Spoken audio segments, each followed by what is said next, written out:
bienvenidos. Iniciamos el mes de febrero, hoy es martes 1 y nosotros como cada día comenzamos nuestro informativo con la prensa. Y comenzamos por el diario El Mundo. Zapatero: Rajoy no se moja y no tiene ni programa oculto. El PSOE dice que cambiar la ley del aborto por la anterior supondría la vuelta a la derecha más rancia y las asociaciones pro vida exigen la prohibición total. Y lo vemos ahora en foto de portada, dispuestos a morir hoy contra Mubarak, que es la situación del país egipcio. El ejército egipcio no permitirá las protestas por ser legítimas. Los militares se declaran neutrales en un inusual comunicado oficial dirigido al pueblo la víspera de las marchas del millón. Y cambiamos de asunto, el Partido Popular eleva a 1.400 millones el fraude del pago del ERTE. Además, Pajín cerrará los orfanatos y enviará a los niños a familias de acogida.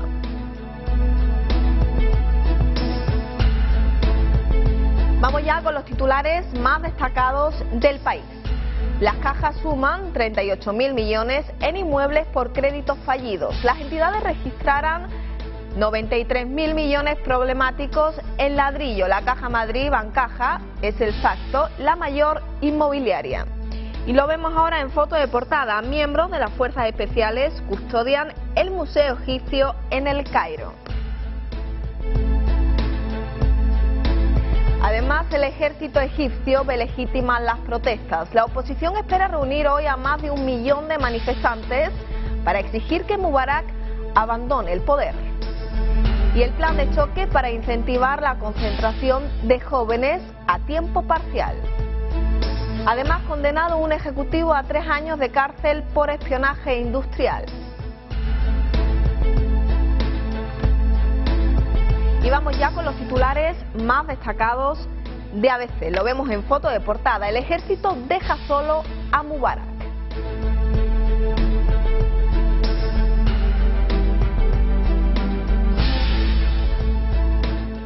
Más noticias. Aznar cuestiona el modelo autonómico de 17 mini-estados. Y en toda Andalucía el Partido Popular calcula en 1.400 millones el gasto del ERE fraudulentos. En educación, España sigue liderando el fracaso escolar en Europa. Además, otras noticias ocupan la actualidad del día, se las contamos en titulares. El Partido Popular, a través de 112 ayuntamientos, ha presentado una enmienda a la Ley de Aguas. Sanz ha advertido que la norma andaluza solo tiene afán recaudatorio. Y el índice de precios de consumo situó en enero su tasa anual en 3,3 décimas más que en el mes anterior, debido a la subida de la luz y de los alimentos. Y los jóvenes españoles están entre los europeos que más abandonan la escuela antes de completar la educación obligatoria.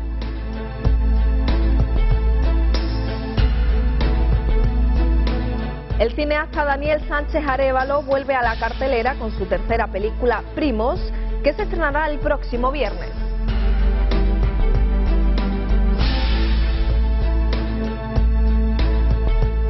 Se lo anunciábamos en titulares. Desde Andalucía, Antonio Sanz ha anunciado que 112 ayuntamientos del Partido Popular han recurrido al Tribunal Constitucional la Ley de Aguas. El secretario general de los populares en Andalucía ha advertido que la norma andaluza solo tiene afán recaudatorio y que incluye nuevas figuras impositivas. Algo intolerable, ha dicho, en estos tiempos de crisis. 112 ayuntamientos del Partido Popular han recurrido al Tribunal Constitucional la Ley de Agua. El partido alega que vulnera la autonomía local y aumenta la presión fiscal sobre las familias. El secretario general del Partido Popular, Antonio Sanz, afirma que afectará gravemente al tejido económico de la comunidad. El Partido Popular, a través de la presentación de este escrito, además de en defensa de la autonomía local, siempre nos hemos mostrado absolutamente en contra de la creación de nuevos cánones que significaban un incremento de impuestos, claramente, que afectaría a las familias y que afectaría a sectores económicos estratégicos de nuestra comunidad autónoma, como por ejemplo puede ser el turismo o como por ejemplo puede ser la agricultura, que se verían gravemente afectados por una subida de impuestos en un momento de crisis económica. Sanz ha advertido de que la norma andaluza solo tiene afán recaudatorio y ante la situación de crisis económica resulta un despropósito. Asimismo ha añadido que la Junta vulnera también la autonomía financiera al obligar a los ayuntamientos a recaudar estos impuestos que son de su competencia.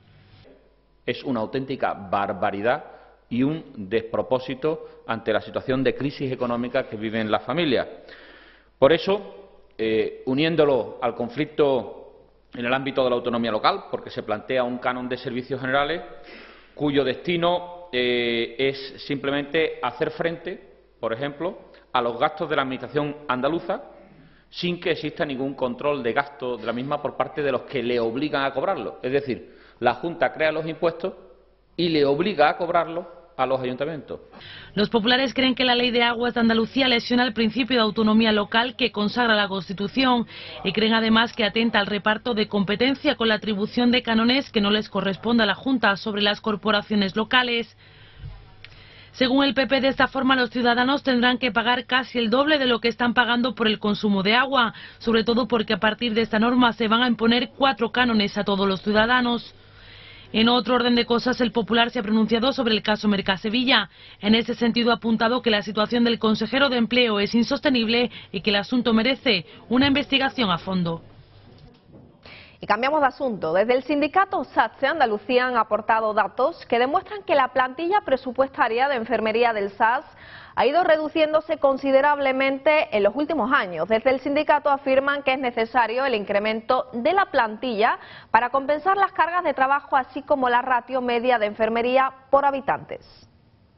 SATSE Andalucía denuncia la reducción continua que viene sufriendo el colectivo de enfermería del Servicio Andaluz de Salud. Desde el sindicato han aportado datos que demuestran que la plantilla presupuestaria de enfermería del SATS ha ido decreciendo considerablemente en los últimos años, como queda en evidencia en la memoria que corresponde al pasado ejercicio publicada esta semana. No obstante, según SATSE Andalucía, la disminución de estos puestos de enfermería difiere con el aumento general de la plantilla total del SATS, ya que en 2007 y 2009 la plantilla presupuestaria del SATS se incrementó en 1.091 trabajadores, pasando de 83.088 trabajadores en 2007 a 84.179 en 2009. El aumento se experimentó principalmente en categorías como los médicos de familia o auxiliares de enfermería. Son datos que el colectivo considera que demuestran la necesidad de incrementar la plantilla de enfermería del SAS para compensar las cargas de trabajo, así como la ratio media de enfermería por habitantes del resto de servicios sanitarios del Estado y de la Unión Europea. Dejan claro el doble discurso de la Consejería de Salud sobre la importancia de la enfermería en el sistema sanitario, cuando la realidad es que llevan años reduciendo la plantilla, reprochan desde SATSE. Para este sindicato, las nuevas competencias asumidas por profesionales de enfermería son positivas, siempre que los centros cuenten con la dotación de personal adecuada para afrontarlas.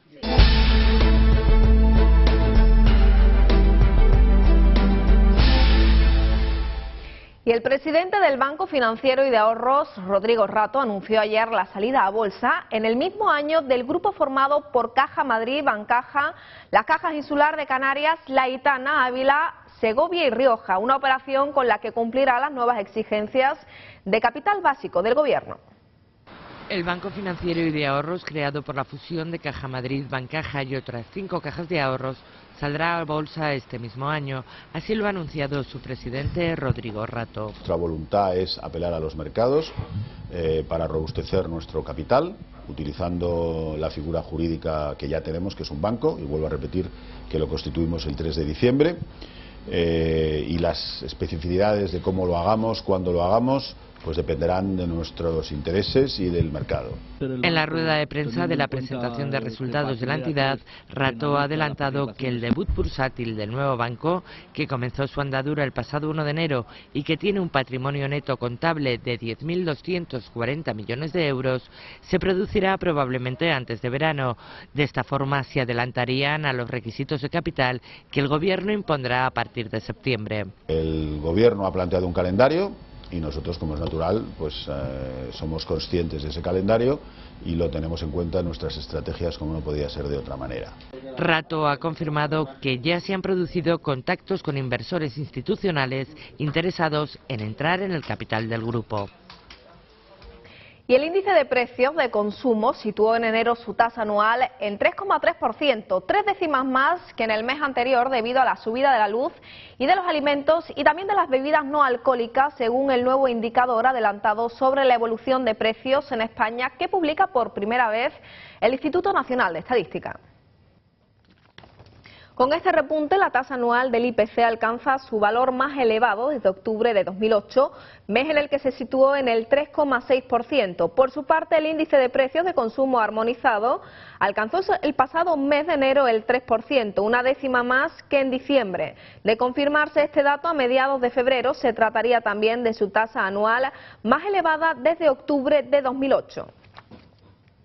Y cambiamos de asunto. Los jóvenes españoles, junto a los portugueses y malteses, están entre los europeos que más abandonan la escuela antes de completar la educación obligatoria. Y la situación en nuestro país se ha agravado además en la última década por parte de la llegada de los inmigrantes y también por parte de la burbuja inmobiliaria que animó a muchos a dejar los estudios atraídos por el trabajo fácil. Los jóvenes españoles, junto con portugueses y malteses, están entre los europeos que más abandonan la escuela antes de completar la educación obligatoria.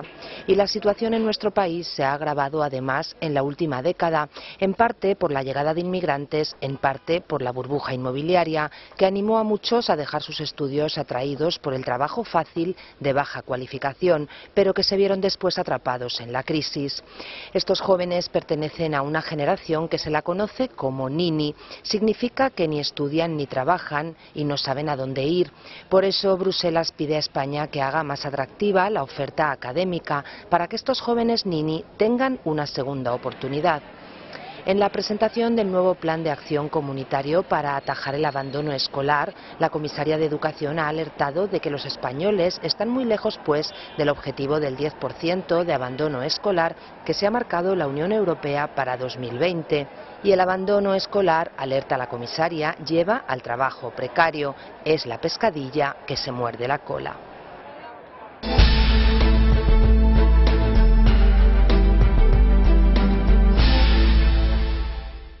Y 2 nuevos casos de violencia de género han cerrado el mes de enero. Se eleva así a 6 el número de víctimas mortales en lo que va de año. Los últimos casos han ocurrido en Villacarrillo y Campo de Criptana. Enero de 2011 es el peor comienzo de año desde 2008 en cuanto a violencia machista. Mujeres asesinadas ayer por sus parejas, una en Villacarrillo, Jaén, y la otra en Campo de Criptana, Ciudad Real, elevan a 6 el número de víctimas por violencia machista en lo poco que llevamos de año. Enero de 2011 es el peor comienzo de año desde 2008, cuando fueron 7 las mujeres asesinadas. En enero del año pasado murieron 3 y 2010 terminó con 73 mujeres asesinadas a manos de sus parejas. Las 2 últimas víctimas fallecieron por las heridas de arma blanca que sus respectivas parejas les produjeron, y los 2 presuntos asesinos fueron detenidos inmediatamente después de que cometieran el crimen. Ninguna de las 2 mujeres había presentado denuncias previas. Y continúa el juicio en Sevilla contra el menor apodado como el Cuco, imputado en la muerte y violación de Marta del Castillo. En la sesión de ayer, los policías que registraron el piso de León 21 el día de la muerte de la joven han sido muy valiosos. El miércoles, mañana, será el día clave porque declararán amigos comunes de Marta y de Miguel. La quinta jornada de la vista que se sigue en el juzgado de menores de Sevilla contra el Cuco, presuntamente implicado en el asesinato de Marta del Castillo, ha aportado valiosos testimonios de los policías que inspeccionaron la vivienda donde presuntamente murió la joven sevillana el 24 de enero de 2009. Los agentes han confirmado que hallaron restos compatibles con sangre en 4 lugares distintos del dormitorio del asesino confeso Miguel Carcaño, también en el reposabrazos trasero del coche de la madre del chico. Todo ello confirma, según la abogada de la familia de Marta, su tesis de que en aquel piso esta fue asesinada y que el coche fue utilizado para trasladar el cuerpo. Es esta una semana de testigos clave. El miércoles declararán 9 amigos comunes de Marta y Miguel, algunos de los cuales participaron en la búsqueda de la víctima la misma noche de su desaparición. El jueves será el turno de un vecino de Miguel Carcaño que vio cómo este empujaba una silla de ruedas en la que supuestamente trasladó el cuerpo, la misma escena que contempló el dueño de un bar hacia las 2 de la madrugada. Y el viernes el juez escuchará a otros 6 jóvenes que estuvieron supuestamente con el cuco la noche del crimen. Y de forma paralela al juicio de menores, el juzgado de instrucción número 4 ha citado el martes al asesino confeso y a sus 3 presuntos cómplices mayores de edad para una declaración indagatoria y para notificarles el nuevo auto de procesamiento. La Fiscalía pide para Javier GM, apodado el Cuco, 6 años de internamiento por 2 presuntos delitos de violación y 1 de asesinato. Y cambiamos de asunto. El derrumbe de hoy de un muro en la capital Gran Canaria, como consecuencia de las fuertes lluvias caídas en la isla este fin de semana, ha obligado al desalojo de 4 viviendas, según ha informado fuentes municipales. El derrumbe de un muro en la capital Gran Canaria ha obligado al desalojo de 4 viviendas en la zona industrial de Miller Bajo. Las fuertes lluvias que han caído en la isla durante el fin de semana se identifican como la causa del siniestro. El desplazamiento de tierras ha obligado a realojar a las 4 familias afectadas mientras las autoridades estabilizan el terreno. Y una mujer de 40 años que se dedicaba a la venta de joyas y desapareció hace 2 semanas en León ha sido hallada ayer en las inmediaciones del puerto de Pajares en Campomanes, en la vertiente asturiana. En este barranco de Campomanes, en Asturias, han encontrado el cuerpo sin vida de la vendedora de joyas de León, que desapareció hace 2 semanas. Agentes del grupo de montaña de la Guardia Civil la sacaron de allí. Un rescate del que fue testigo este vecino. Yo ya aparco ahí mismo y paré y ya me bajé y ya estaban subiendo con esa vía por aquí arriba. Y llegó la funeraria y ya la metieron para allá. 3 personas han sido detenidas en León como presuntas autoras de la muerte de Marta. Son una mujer y 2 hombres de nacionalidad colombiana que tendrán que prestar declaración. También lo hará un 4º implicado que se encuentra en la cárcel por otro delito. Todo apunta a que detrás de la muerte de Marta está el robo. Y es que en León la policía ha conseguido recuperar la totalidad de las joyas que llevaba Marta, que se dedicaba a la venta a domicilio. Marta tenía 40 años y su desaparición fue denunciada después de que el pasado 19 de enero no acudiera a buscar a su hija al colegio.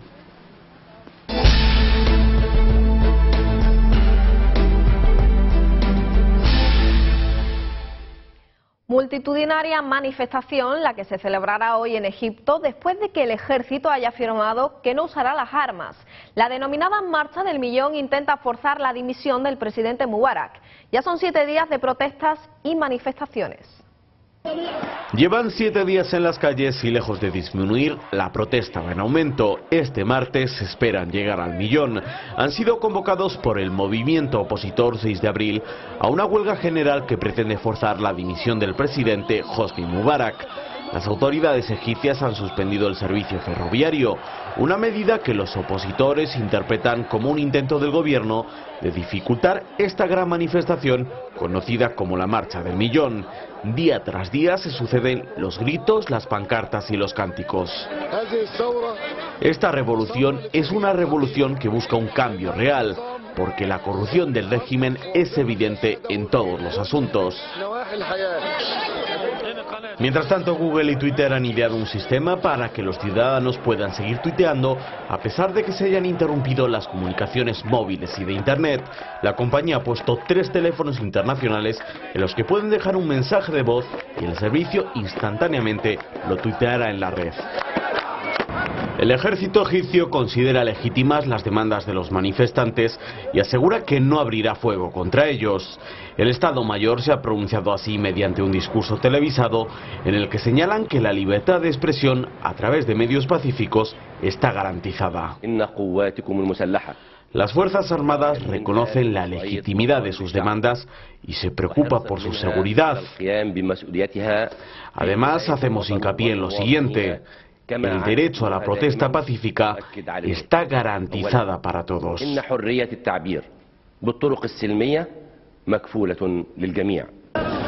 Mubarak sacó los tanques a las calles el pasado viernes, después de varios días de intensas protestas, en una revuelta que hasta el momento se ha cobrado la vida de más de 130 personas. Pues el presidente egipcio iniciará una ronda de contactos con todas las fuerzas políticas para instaurar una posible democracia. Otra de las reformas del presidente fue la destitución del primer ministro, un anuncio que de momento no ha calmado a la sociedad. Diálogo con la oposición para una reforma constitucional.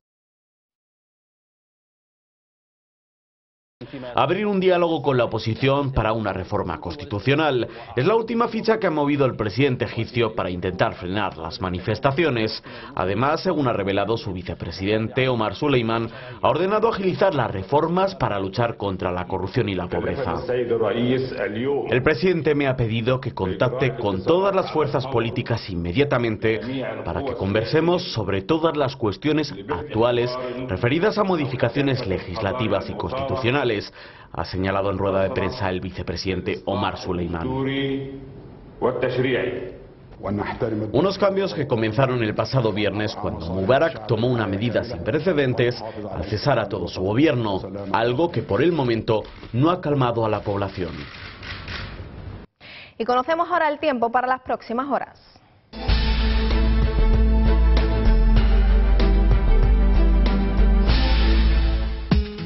Cielos poco nubosos en la mitad sur de la península, con escasa posibilidad de precipitaciones cuanto más al sur. Cielos más nubosos en la mitad norte, con precipitaciones localizadas sobre todo en la cornisa cantábrica y en las Islas Baleares. Temperaturas en ascenso.